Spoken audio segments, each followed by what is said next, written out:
আপোনাৰ মোবাইলৰ data automatic কাট খাই আছে, কিন্তু আপুনি নিজে নাজানে।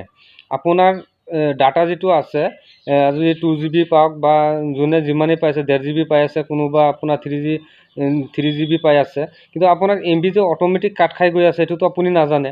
কমচে কম আপুনি এই ভিডিঅ'টো সম্পূৰ্ণ চাই আপোনাৰ এই ছেটিংটো কৰি লওক যে আপোনাৰ অট'মেটিক যিটো ডাটা কাট খাই থাকে, কমচে কম সেই ছেটিংটো আপুনি যদি অফ কৰি থৈ দিয়ে, তা আপোনাৰ ডাটা যিটো যিমানখিনি পায় সেই সম্পূৰ্ণ ডাটা আপুনি নিজে ব্যৱহাৰ কৰিব পাৰিব। অট'মেটিক কাট কোনোফালে নাখায় যদি আপুনি অপশ্যনটো অফ কৰি থয়। আৰু যদি অন কৰি থৈ দিয়ে তেনেহ'লেতো আপোনাৰ কথাই নাই। কেতিয়াবা আপুনি ডাটাটো অন কৰি থৈ দিব, হঠাৎ কৰি চাব যে আপোনাৰ মোবাইলত নটিফিকেশ্যন আহিছে, আপোনাৰ ডাটা শেষ হৈ গৈছে।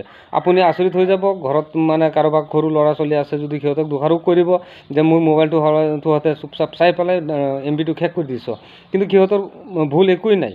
আচলতে হৈছে কি আপোনাৰ ছেটিংটো আপোনাৰ অন হৈ আছে, সেইকাৰণে অট'মেটিক কাট খাই গৈ আছে। তো বন্ধুসকলক আহক আমি এই ভিডিঅ'ৰ যোগেদি শিকি লওঁ যে কেনেকৈ কোনটো অপশ্যন আমি অফ কৰি ৰাখিলে আমাৰ MB কেতিয়াও মানে কাট নাখায়, আৰু যিমানখিনি MB পাম সিমান গোটেইখিনি মানে থাকিব, আমি ব্যৱহাৰ কৰিব পাৰিম। আহক আমি ছেটিংটো কমচে কম শিকি লওঁ। প্ৰথমে আপুনি আপোনাৰ মোবাইলৰ স্ক্ৰীণত যাওক আৰু গৈ পেলাই চাব এনে প্লে ষ্ট'ৰ এপ বুলি লিখা আছে। এই প্লে ষ্ট'ৰ এপটোত আপুনি এটা টেপ দিব। ইয়াত টেপ দিয়াৰ পিছত আপোনাৰ এটা পেজ খোল খাব। এই পেজটোৰ ওপৰত চাওক আপোনাৰ ফটো বা জিমেইল দিয়া আছে। আপোনাৰ এই ফটো বা জিমেইলত আপুনি এটা টেপ কৰক। ইয়াত টেপ কৰাৰ পিছত চাব আপোনাৰ আৰু এটা পেজ খোল খাই যাব। এই পেজত আপুনি অলপ তলফালে যাব। তলফালে গ'লে আপুনি চাব ইয়াত ছেটিং বুলি লিখা আছে। এই ছেটিং অপশ্যনটোত আপুনি এটা টেপ দিব। ইয়াত টেপ দিয়াৰ পিছত আৰু কেইবাটাও অপশ্যন আহিছে। ইয়াৰ ভিতৰত তল ওপৰত এইটো যাব নালাগে, আপুনি চাওক ছেকেণ্ডত এইটো চাওক নেটৱৰ্ক প্ৰিফাৰেঞ্চ বুলি লিখা আছে। এই নেটৱৰ্ক প্ৰিফাৰেঞ্চ তত আপুনি এটা টেপ কৰক। টেপ কৰাৰ পিছত চাওক এইকেইটা অপশ্যন আকৌ আহিছে। তাত লিখা আছে, এটাত আছে অটো আপডেট এপ। এই যিটো অটো আপডেট এপ বুলি লিখা আছে সেই অপশ্যনটোত আপুনি এটা টেপ কৰক।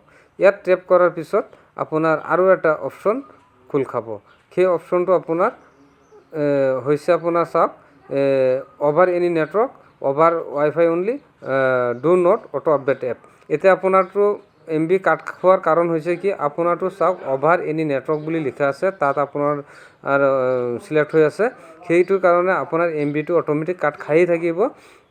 আৰু আপুনি যদি কয় যে মোৰ 1 MB মই কাট খাব নিদিওঁ অট'মেটিক, তেতিয়াহ'লে আপুনি এই তলৰ যিটো অপশ্যন আছে do not auto update app, সেই এপটোত আপুনি সেই বটনটোত টেপ কৰি দিয়ক।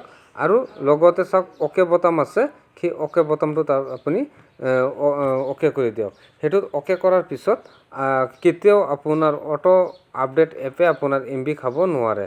আৰু আশা কৰোঁ আপোনালোকে এই ভিডিঅ'টোৰ যোগেদি আপোনাৰ MB বচাব পাৰিব। আৰু ভিডিঅ'টো ভাল লাগিলে আপোনাৰ বন্ধুবৰ্গলৈ ভিডিঅ'টো শ্বেয়াৰ কৰি দিব।